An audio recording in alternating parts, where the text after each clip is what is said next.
Mummy शिवमला अजिबात बॉर्नेटा वगैरे काही आवडत नाही, तसलं हळद टाकून दूध पितो आणि तो कॉलेजला गेला. आता तो गेल्याच नंतर म्हणलं चला पटापटा घरातली बाकीची कामं आवरावीत.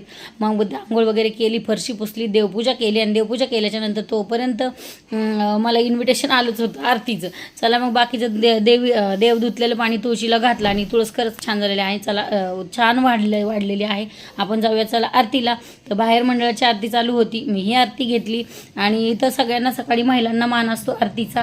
त्यानंतर मी आरती केली. आरती केल्याच्या नंतर घालीन लोटांगण वंदिन चरण, सगळ्यांनी आरती घेतली आणि आरती घेतल्याच्या नंतर सगळ्यांना प्रसाद वाटप झाला. मग मला फुलं दिसली, गोकर्णाची फुलं आणि एक बेलपत्र घेतलं, आज आहे सोमवार म्हणून. आणि परत एक प्रसाद घ्यायचा, तो प्रसाद घेतला आणि घरी आले. घरी आल्याच्या नंतर प्रसाद ठेवला, देवाला फुलं वाहिली आणि महादेवाला बेल आणि ते निळ्या कलरचं जे फूल आहे गोकर्णाचं ते देवाला वाहिलं मी. तर आज आहे सोमवार म्हणून.